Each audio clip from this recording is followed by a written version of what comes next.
Hola a todos. En esta entrega de La Gruta del Cronista continuaremos con los especiales del 75 aniversario del fin de la Segunda Guerra Mundial y en esta oportunidad hablaremos de Steven Spielberg y su relación con la guerra.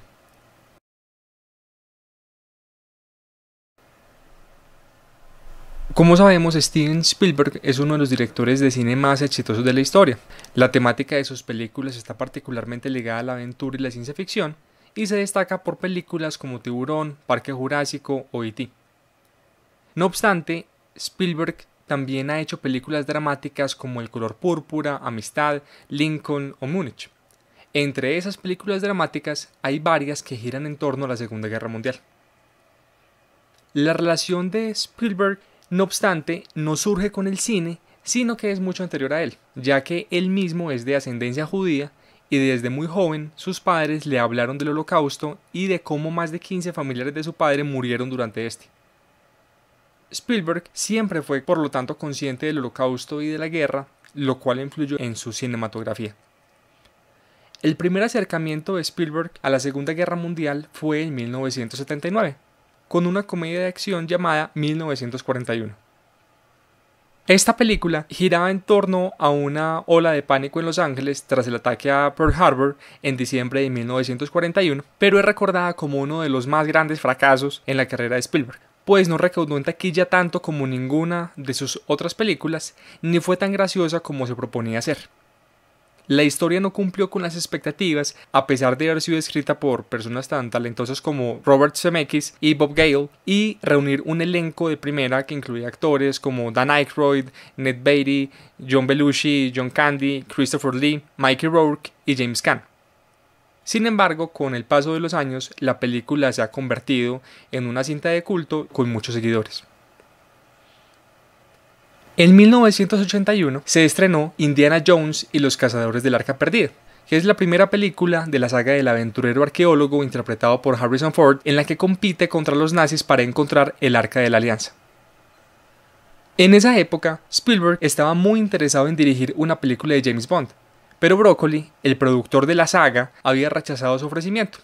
Así que cuando su amigo George Lucas le ofreció la posibilidad de dirigir la historia del arqueólogo como algo mejor que una película de Bond, la aceptó sin ninguna duda. Spielberg también estuvo al frente de la tercera entrega de la saga, Indiana Jones y la Última Cruzada, estrenada en 1989,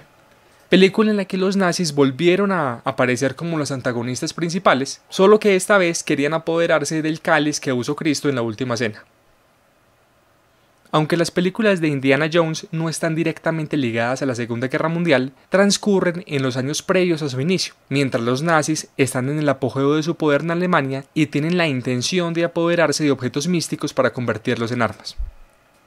Ambas películas destacan el interés de la Alemania nazi en el ocultismo y lo paranormal, que derivó en la creación de divisiones encargadas de realizar investigaciones pseudocientíficas y expediciones arqueológicas con el fin de obtener poderes de fuentes no convencionales o de reforzar el sentimiento nacionalista alemán. A finales de la década de 1980, Spielberg dirigió una película mucho más seria sobre la guerra, esta vez desde la perspectiva de un niño inglés de clase alta que tiene una vida privilegiada en Shanghái. La película está basada en la novela de J.G. Ballard, que a su turno se inspira en sus propias experiencias durante su niñez en la concesión internacional de Shanghái durante la guerra y en el campo de concentración de Lungwa. Para entender el contexto de la película es bueno recordar un poco de historia, pues la historia de Asia suele ser menos conocida que la de Occidente. Resulta que después de que los británicos ganaron la Primera Guerra del Opio en 1842, derrotando al Imperio Chino, gobernado en ese momento por la dinastía Qing, se celebraron los llamados Tratados Desiguales, comenzando con el Tratado de Nankín, que definía varios términos para un acuerdo de paz, particularmente la abolición del monopolio del comercio extranjero en Cantón y la apertura de 5 puertos para que los extranjeros, especialmente los británicos, pudieran comerciar libremente en ellos. También se establecieron como condiciones el pago de indemnizaciones a favor de los británicos, la liberación de prisioneros de guerra y la concesión de amnistías a los chinos que hubieran colaborado con los británicos durante la guerra. La condición más conocida de ese tratado, sin embargo, fue la cesión de Hong Kong a los británicos, la cual perduró hasta 1997. Además, el Imperio Británico y otros países como los Estados Unidos de América, Francia, Alemania, Italia, Rusia y Japón, con el tiempo celebraron tratados con China para obtener concesiones temporales en Shanghái, dando lugar a lo que se denominaría la Concesión Internacional de Shanghái, controlada predominantemente por los británicos y que resultaba una interesante combinación de estilos arquitectónicos, manifestaciones culturales y formas de gobierno orientales y occidentales. En esa concesión vivían y trabajaban ciudadanos de los países favorecidos con los tratados. El Imperio del Sol, que es la película a la que nos referimos, inicia con la ocupación de Shanghái por parte del ejército del Japón en diciembre de 1941, inmediatamente después del ataque a Pearl Harbor, que le puso fin a la concesión internacional de Shanghái y a los privilegios de los occidentales. Jamie, un niño consentido y caprichoso al que nunca le ha faltado nada, interpretado por Christian Bale en una de sus primeras películas, queda atrapado en Shanghái cuando es separado de su familia mientras trata de escapar de la ciudad en una evacuación masiva.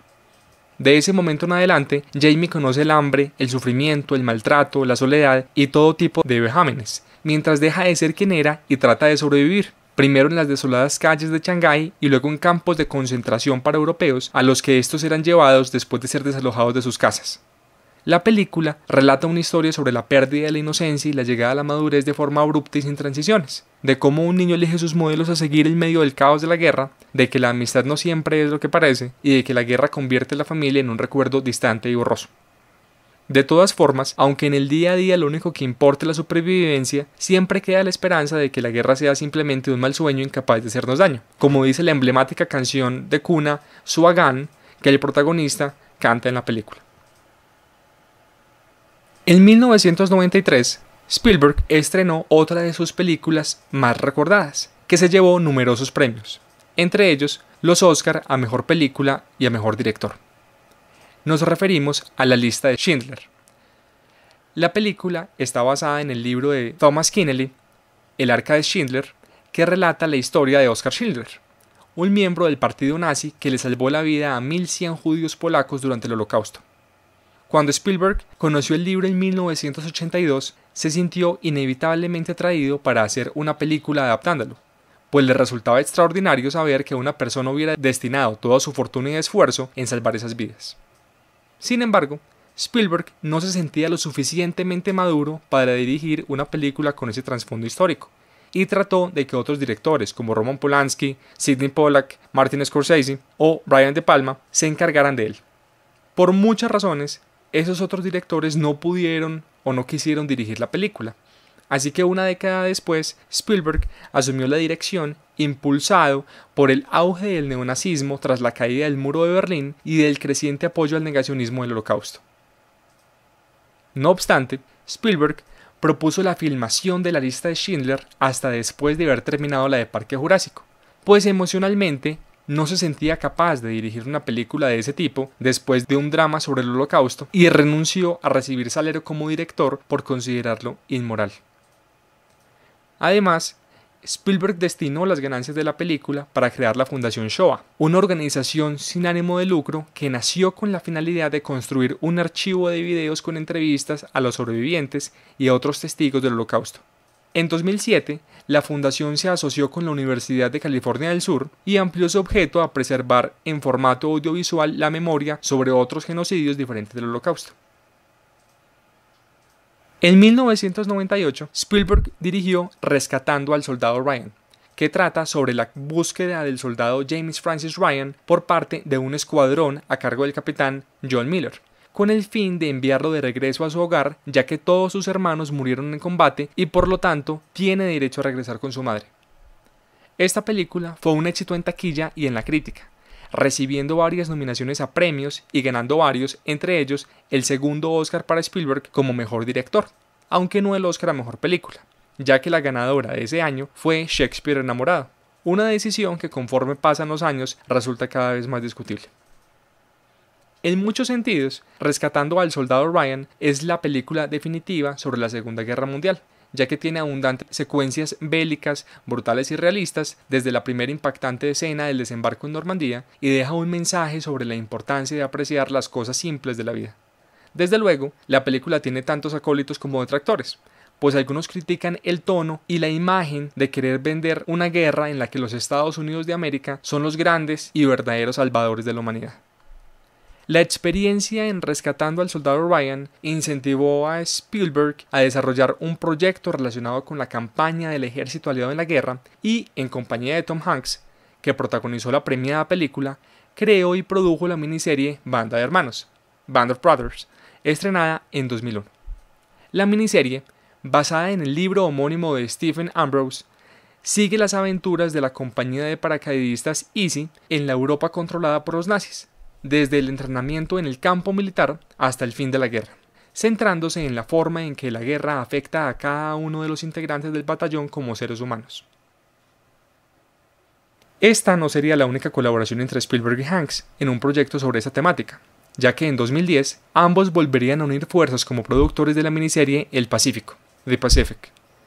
Esta vez, la acción transcurre en el frente oriental, donde la primera división del Cuerpo de Marines de los Estados Unidos se enfrenta a los japoneses, pero la historia se concentra mucho más en el drama humano que en la pirotecnia de los combates. En 2013 hubo rumores de que Spielberg desarrollaría otro proyecto para televisión con HBO en la misma línea de Band of Brothers y The Pacific. La miniserie, que tendría el título provisional de The Mighty Eight, estaría basada en el libro de Donald Miller, Amos del Aire, sobre los militares detrás de la estrategia de bombardeos para ganar la Segunda Guerra Mundial y cuya doctrina dio eventualmente lugar al nacimiento de la Fuerza Aérea como una institución independiente del Ejército de los Estados Unidos. No obstante, desde 2017 no se han hecho anuncios sobre el progreso del proyecto. Además, Spielberg produjo y participó en el documental Five Came Back, en el que habla sobre el impacto y el legado de William Wyler como director de películas sobre la Segunda Guerra Mundial, como Thunderbolt. Wyler, al igual que Spielberg, obtuvo los premios Oscar a Mejor Película y a Mejor Director por Los Mejores Años de Nuestras Vidas, un filme que aborda las dificultades de los veteranos de la Segunda Guerra Mundial para adaptarse a la vida civil. Pero la relación de Spielberg con la Segunda Guerra Mundial también se ha presentado en un ámbito que escapa al cine. Durante la postproducción de Rescatando al Soldado Ryan, Spielberg se convenció de que la película era tanto una experiencia educativa como una obra de entretenimiento. En casa, al ver a su hijo jugando el entonces muy popular GoldenEye en Nintendo 64, se le ocurrió que sería muy interesante que su compañía DreamWorks Interactive desarrollara un videojuego de combate realista que tuviera lugar durante la Segunda Guerra Mundial, que les permitiera a los jugadores aprender sobre ese acontecimiento histórico al tiempo que se entretenían jugándolo. La idea de Spielberg no fue muy bien recibida por los desarrolladores, que pensaban que la Segunda Guerra Mundial era una temática aburrida y poco interesante que no iba a enganchar al público, que prefería escenarios futuristas con armas láser, zombies, extraterrestres y demonios. No obstante, Spielberg impuso su visión y se rodeó de historiadores y asesores militares para garantizar su fidelidad histórica y no dejar escapar detalles sobre armas, uniformes, unidades militares y demás aspectos de la guerra. Como resultado, nació Medal of Honor, en el que los jugadores asumen el papel del teniente Jimmy Patterson, reclutado por la Oficina de Servicios Estratégicos, la OSS, precursora de la CIA, para participar en operaciones encubiertas contra la Alemania nazi durante los últimos años de la guerra. Aunque el proyecto tomó forma, hubo dos situaciones polémicas antes del lanzamiento del videojuego. La primera fue que pocos meses antes había tenido lugar la masacre en el colegio de Columbine, en la que 2 estudiantes mataron a 12 de sus compañeros y a un profesor, y existían fuertes discusiones sobre la influencia que la violencia explícita en videojuegos podía haber tenido en los responsables de la masacre. Spielberg y su equipo debatieron si debían posponer o cancelar el lanzamiento del juego y finalmente decidieron lanzarlo en la fecha programada, aunque eliminando la sangre y las muertes extremadamente violentas para evitar la polémica. La segunda situación fue que un militar retirado y condecorado con la Medalla de Honor rechazó el videojuego por considerar que deshonraba la Medalla de Honor y exigió cambiarle de nombre. Ese militar era Paul Baca, veterano de la Guerra de Vietnam, que después de haberse retirado del ejército con el rango de capitán, ha tenido cierto reconocimiento en su vida pública y privada, siendo asesor de política exterior para la campaña presidencial de Barack Obama en 2008. Paul Baca, que en ese momento se desempeñaba como presidente de la Sociedad de la Medalla de Honor del Congreso de los Estados Unidos, manifestó que la Medalla de Honor era algo serio y sagrado que no podía convertirse en un videojuego, lo cual resultaba vergonzoso. Fue tan delicado que un veterano condecorado con la misma medalla que le daba nombre al videojuego lo considerara indigno de su título, que se hizo necesario programar una reunión entre los desarrolladores y el militar para explicarle el contenido del juego y mostrárselo. Al final, Baca entendió que la idea de Spielberg había sido exaltar al ejército norteamericano y a los combatientes, y no solo retiró sus objeciones, sino que le dio su total respaldo al juego. Medal of Honor fue un éxito en ventas y muy bien recibido por la crítica, que todavía lo considera una de las mejores y pocas combinaciones exitosas entre el videojuego y el cine. Eventualmente, en especial a raíz de los desastrosos resultados de Trespasser, una especie de secuela en formato de videojuego de la película Parque Jurásico El Mundo Perdido, Spielberg perdió interés en seguir desarrollando videojuegos. Poco después, Electronic Arts adquirió DreamWorks Interactive y siguió desarrollando videojuegos. Sin embargo, las demás entregas de Medal of Honor no alcanzaron la calidad de la primera y poco a poco la saga se fue desvaneciendo, cediendo ante otros videojuegos similares. De todas maneras, muchos miembros del equipo original de desarrolladores de la primera entrega de Medal of Honor se retiraron de Electronic Arts y fundaron su propia compañía de videojuegos, Infinity Ward, que lanzó otro videojuego también ambientado en la Segunda Guerra Mundial, Call of Duty, el primero de la popular serie de videojuegos de combate que terminó eclipsando a la de Medal of Honor. En alguna oportunidad, Spielberg dijo: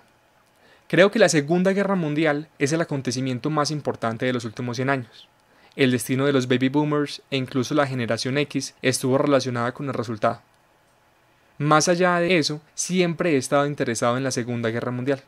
Mis primeras películas, que hice cuando tenía unos 14 años, eran películas de combate que se desarrollaban tanto en tierra como en el aire". Parece que esa afirmación ha resultado cierta para Spielberg, ya que su historia personal le sirvió no solo para consolidarse como director y productor con algunas de las más impactantes películas y series sobre la Segunda Guerra Mundial y apoyar causas benéficas para la preservación de la memoria del Holocausto, sino que le sirvió para idear el género de videojuegos de tirador de guerra. Eso ha sido todo por ahora. Hasta un próximo episodio de La Gruta del Cronista. Recuerden suscribirse a nuestro canal.